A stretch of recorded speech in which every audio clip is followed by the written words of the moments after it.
Assalamualaikum warahmatullahi wabarakatuh. Perkenalkan, saya Indah Sasmita, NIM B250600275, kelas C1, mahasiswi Universitas Mega Buana Palopo, program studi S1 Kebidanan. Video ini saya buat sebagai tugas akhir dari Ibu Ayu Irawati, SST MKep, selaku dosen pengampu dari mata kuliah Asuhan Kebidanan Pranikah dan Prakonsepsi. Pada video kali ini, saya akan membahas tentang persiapan dan perencanaan sebelum kehamilan. Yuk disimak. Persiapan kehamilan sangat diperlukan bagi seorang perempuan yang akan merencanakan kehamilan. Persiapan ini diperlukan guna mendukung terciptanya kehamilan yang sehat dan menghasilkan keturunan yang berkualitas yang didambakan oleh keluarga. Idealnya, persiapan ini dilakukan 3 hingga 6 bulan sebelum mulai mencoba untuk hamil. 5 persiapan yang harus diperhatikan sebelum kehamilan.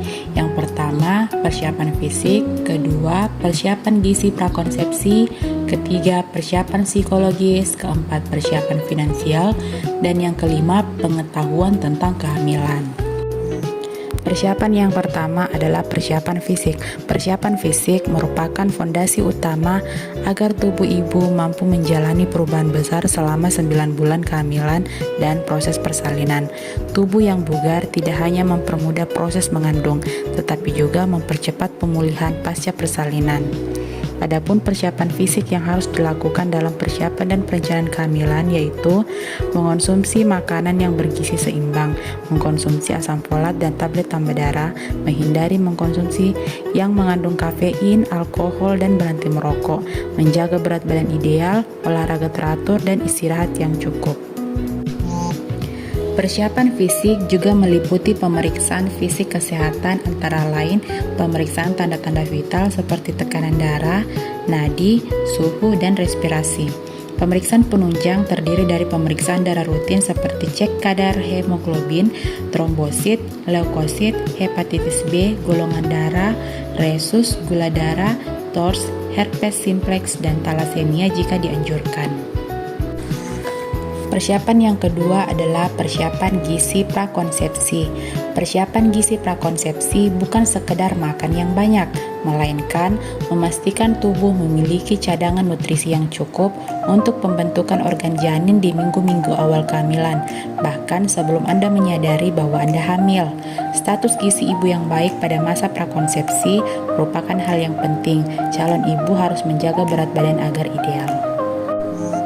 Untuk memastikan calon ibu dalam kondisi status gizi yang baik, diperlukan pengukuran dengan menghitung IMT atau indeks massa tubuh, dan perlu mengkonsumsi makanan yang bergizi seimbang, serta suplementasi asam folat untuk menghindari kekurangan asam folat yang menyebabkan gangguan pertumbuhan dan perkembangan janin.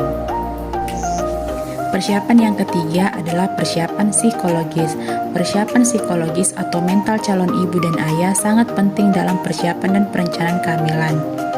Calon ibu harus siap dalam menghadapi kehamilan dan menghindari stres, kecemasan, dan depresi selama periode prakonsepsi karena dapat memperburuk kondisi kesehatan sebelum kehamilan terjadi.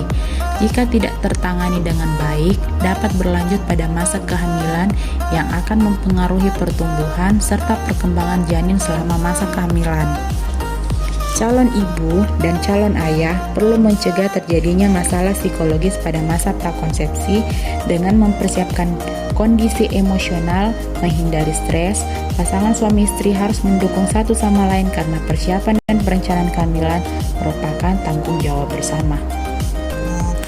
Keempat, persiapan finansial.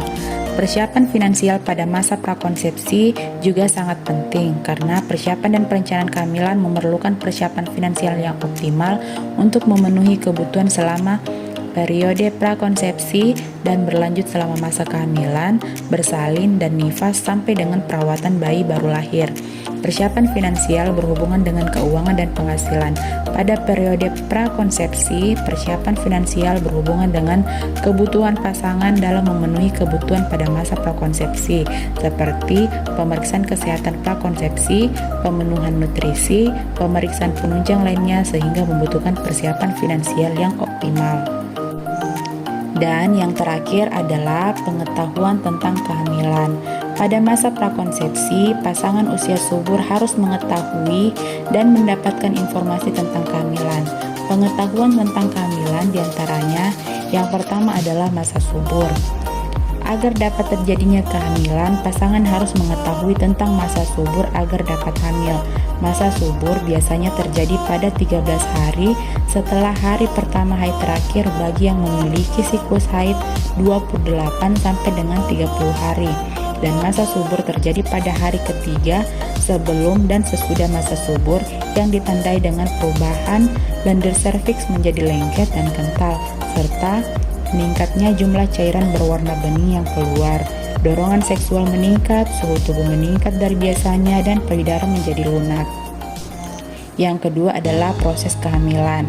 Kehamilan adalah proses bertemunya sel telur perempuan yang dibuahi oleh sel sperma laki-laki menjadi embrio yang tumbuh dan berkembang menjadi janin selama 9 bulan sampai berakhir dengan persalinan. Ketiga, tanda-tanda kehamilan. Menurut Kemenkes Republik Indonesia, tanda-tanda kehamilan antara lain tidak menstruasi, mual muntah, dan pusing pada pagi hari, serta sering buang air kecil, tidak nafsu makan, tes kehamilan positif. Pada usia kehamilan lanjut terdengar detak jantung janin dan perut membesar. Itulah tadi pembahasan singkat tentang persiapan dan perencanaan kehamilan. Semoga bermanfaat dan wassalamualaikum warahmatullahi wabarakatuh.